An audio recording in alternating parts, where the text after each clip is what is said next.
Hi, you're right. Welcome to my video on why you should pick GCSE D&T, the electronics route for your Year 8 going into Year 9 option. You can read these slides on your own. I'm not going to spell them out to you, and we've already shown you these in the assembly. But I thought the best way to introduce you to what we do in this course would be to show you some of the practical projects that my students have made in Years 9, 10 and 11 over the last few years. So, everything you see here has been made by students like yourselves before.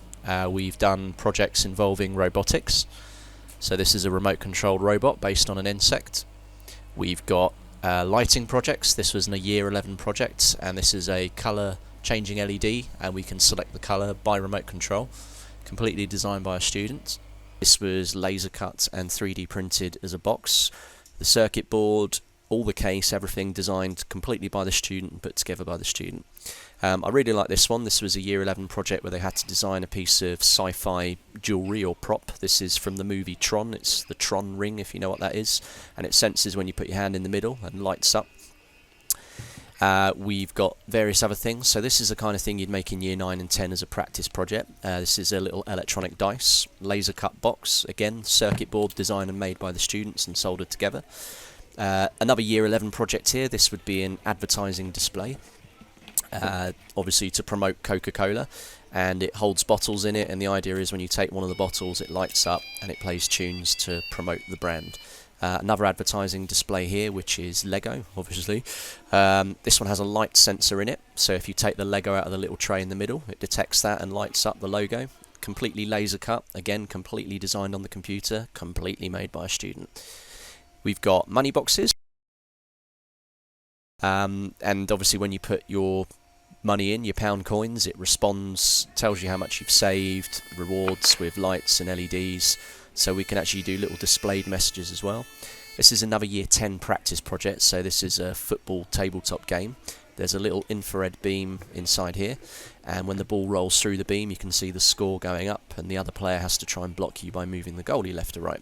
And this one uses ultrasonics to detect when a car is getting too close to a cyclist, and the closer it gets, the more the LEDs light up and flash back at you.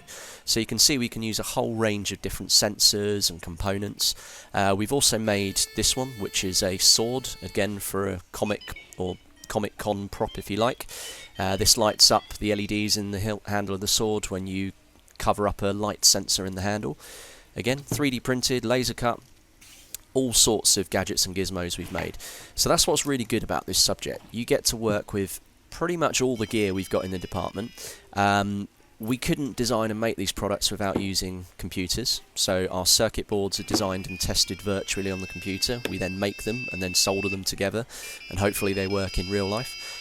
We design all our boxes on the computer in 2D and in 3D CAD using proper industry standard software. We then send these to the laser cutter or the 3D printer to be manufactured, and then we assemble them in the workshop and put the electronics into it. So if you pick this subject, you will still be studying design and technology. It just means all the projects you make in Years 9, 10 and for your coursework in Year 11 will be based around electronics, because hopefully that's the area that you like the most. You will do 3 projects in Year 9. We start with a night light. We then move on to an MP3 speaker amplifier for your phone. We then move on to a counting game project like the little football game you saw. In Year 10 we do continue the counting projects. We do a project using programmable chips, which is how we made most of those Year 11 products there that do all the different things you saw. And then we start preparing you for your coursework, which you undertake in Year 11. So, I think students that work well in this subject are students that like problem solving, like working with computers, and don't get, shall we say, upset or annoyed when things don't work first time. Electronics is incredibly rewarding, but there can be mistakes and problems that you need to fix and overcome. If you like that challenge, and you like soldering, and you like designing boxes, and you like working with computers, laser cutting, 3D printing, all of these good things, then this is probably a really good choice for you.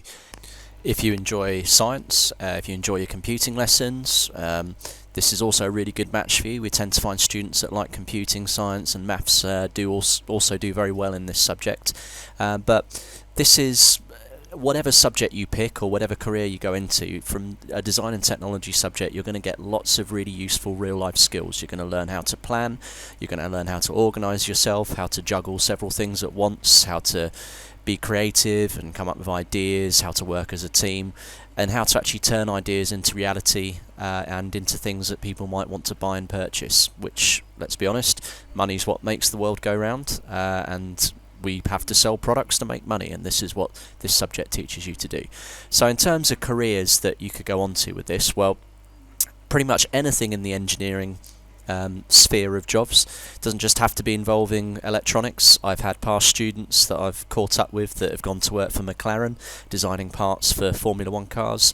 I even bumped into a student the other day in Tesco's. He doesn't work in Tesco's, but we were shopping, and he was telling me how he's using some of the software that I just showed you on the screen there to design escalators for shopping centres, amongst other things.